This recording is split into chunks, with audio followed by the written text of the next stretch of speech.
नमस्कार दोस्तों, मेरा नाम अमृत कुमार और आप देख रहे हैं अमृत बायोपिक यूट्यूब चैनल में। आपका बहुत बहुत स्वागत है। मैं आशा करता हूं कि आप जहां कहीं भी रहें अच्छे और स्वस्थ रहें।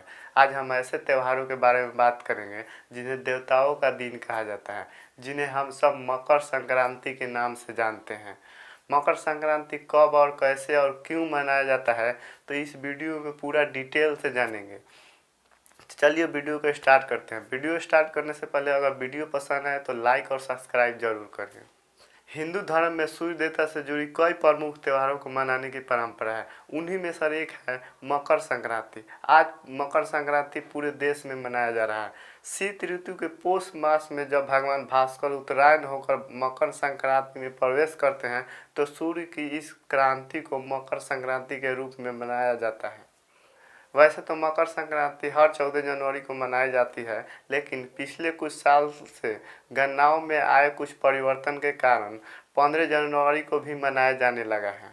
यह एकमात्र ऐसा त्यौहार है जिसे पूरे भारतवर्ष में मनाया जाता है, चाहे इसका नाम और मनाने का तरीका कुछ भी हो।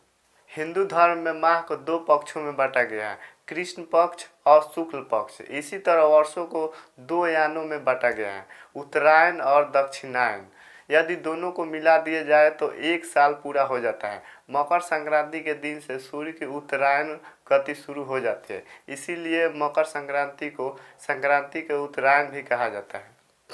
हिंदू धर्म की मान्यताओं के अनुसार इस दिन भगवान विष्णु ने असुरों का अंत कर उनके सिरों का मदार पर्वत में दबाकर युद्ध की समाप्ति की घोषणा की थी। इसलिए इस मकर संक्रांति के दिन को बुराइयों और नकारात्मकताओं को समाप्त करने का दिन भी माना जाता है।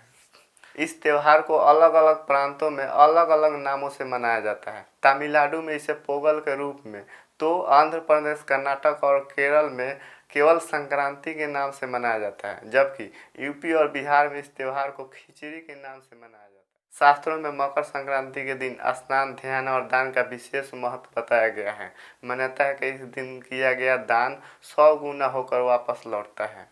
तिल और गुड़ के अलावा मकर संक्रांति पर खिचड़ी का दान करना चाहिए।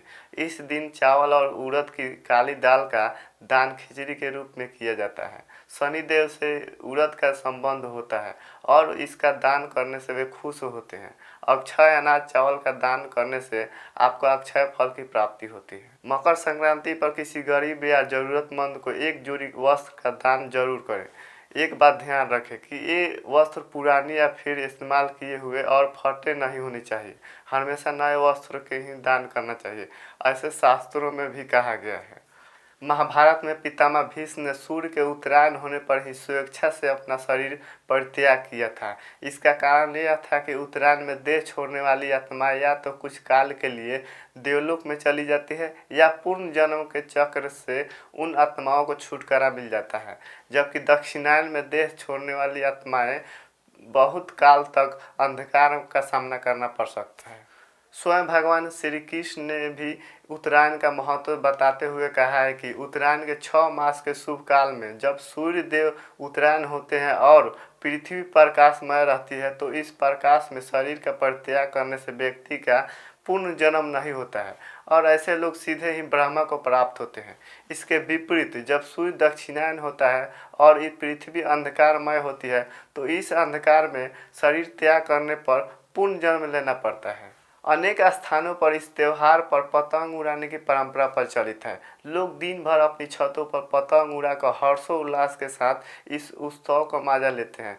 विशेष रूप से पतंग उड़ाने की प्रतियोगिताएं भी आयोजित की जाती है। पतंग उड़ाने के पीछे धार्मिक कारण यह है कि श्री राम ने भी पतंग उड़ाई थी।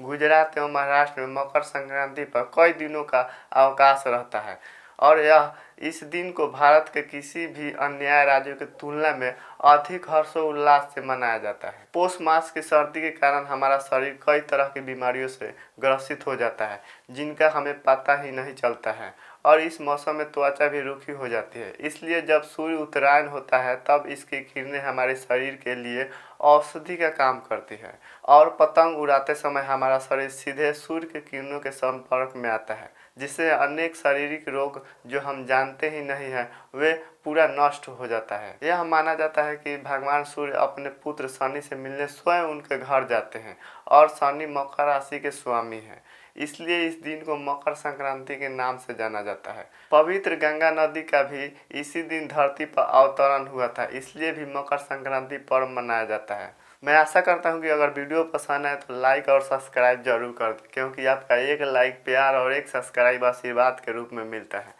जय हिंद।